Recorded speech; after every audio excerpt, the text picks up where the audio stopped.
Magandang buhay, magandang araw, magandang huling Miyerkules ng buwan. Alam niyo mga kapatid, napanood ko yung sinabi ni Sara Duterte, no? Siya daw ay naging cabinet member. At siya daw ay galing sa loob. Dito ay ibinubulgar niya na wala daw ginagawa ang mga cabinet member. Wala daw talagang ginagawa. No? Yan po ay pinost ko doon sa aking wall, no? At para makita rin ng nakararami. Ito naman po yung masasabi ko kay Sara Duterte. Alam mo, Sara, mali ka. Nanggaling ka pala sa loob. Alam mo na ikaw pala ay isang cabinet member. Bakit ngayon ka lang nagsalita? Kung talagang may pagmamahal ka sa bayan at kung talagang ikaw ay tapat at nagsasabi ng katotohanan, kung ikaw ay tapat sa iyong panunungkulan, hindi ka mag-aatubili na magsalita. Sana antemano nagsalita ka na. Hindi yung kung kailan ka nagagalit at kung kailan na hindi mo nakuha ang gusto mo at kung kailan na na-impeach ka, saka ka lang magsasalita na wala silang ginagawa. Kung ako sa'yo, total naman, hindi pa tapos ang impeachment. Kung ako sa'yo, ibulgar mo ng lahat. Kasi hodang kasamahan mo, ibulgar mo. Ipakita mo na tapat ka sa bayan. Ipakita mo na ikaw ay mabuting lingkod at hindi sinungaling. Ipakita mo na hindi ka gumagawa ng kwento.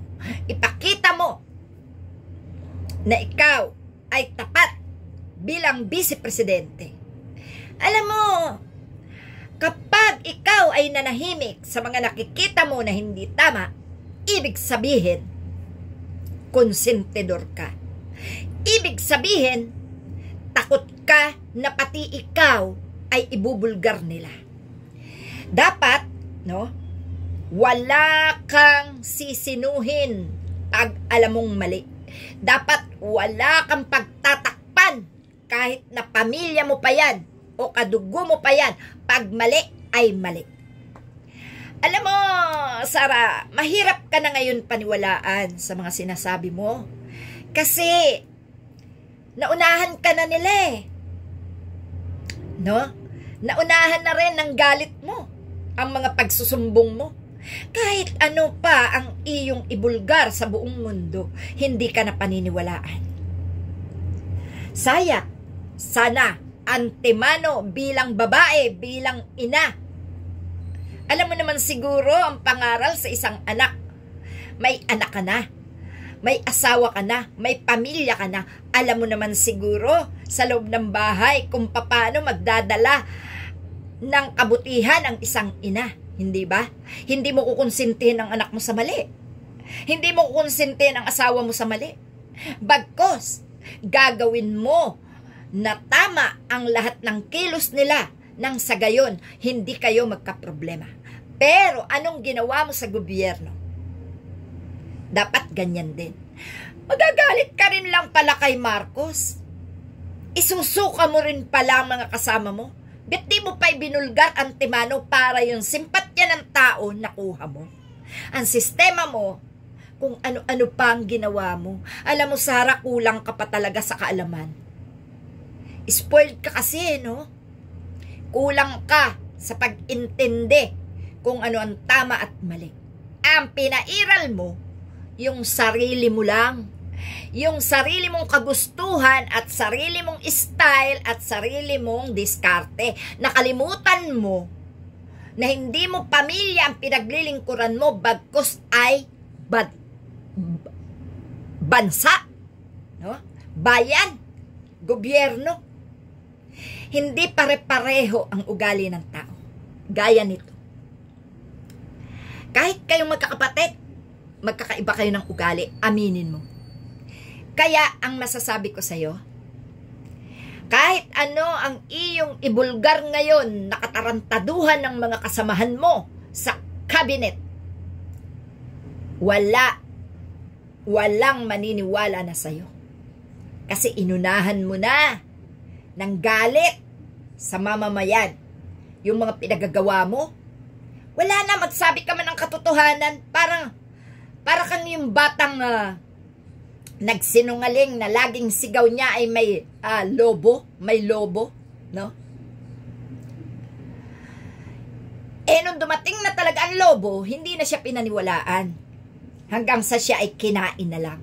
Ganyan ka. Yung wolf, naalala mo yung wolf?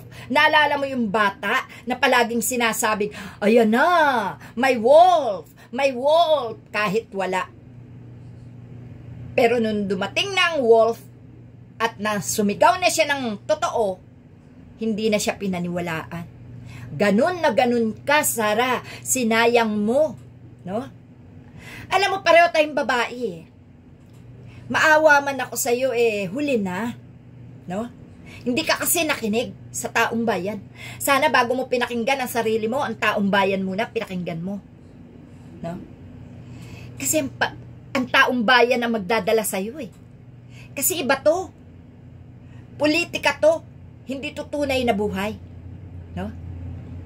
Kaya yung mga nakakaintindi, sa totoong buhay, hindi tayo magkaaway No? Hindi tayo magkakaaway.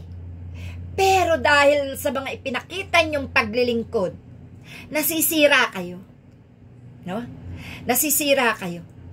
At inayunan pa ng mga tanga at bobong DDS na tagasunod mo.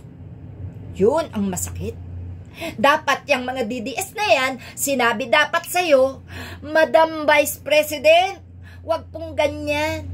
Sana po, sa katotohanan lang po tayo para hindi tayo masira sa bayan. Wala pinalakpakan ka, pinuri ka, at sinamantala mo yun. Pinagkatiwalaan mo ang pagsamba sa'yo ng mga DDS na akala mo maisasalba ka nila sa mga maggagawin mong problema. Ang sistema mo, ngayon, ang iba naliliwanagan na. Ang iba nananatili pa ring bobo at tanga. Kaya lang, ikaw hindi pa rin natatauhan. No? Sinayang mo, naabot mo na ang pangalawang baitang sa pagiging mataas na leader, pero sinira mo agad ang reputasyon mo. Sira na nga yung tatay mo, sira na yung mga kapatid mo, sira ka pa rin. Kaya, wala na. Ano man ang isigaw mo, ano man ang sabihin mo, kahit totoo pa yan, hindi ka na paniniwalaan. Hanggang salamunin ka na lang ng mga nauna mong kasinungalingan. No? Kaya, sige, goodbye na lang sa'yo at sana makapag-isip-isip ka pa ng tama. Regarding naman dun sa mga bagong halal ng mga komite, kahit anong gawin ninyo, kahit anong komite ang hawakan nyo, kung magnanakaw, magnanakaw. Sakit na yan. Sakit na walang gamot. Kapag naumpisahan mo na ang magnakaw, magnanakaw ka na hanggang sa iyong huling buhay. Salamat mga kapatid. Yan lang muna po.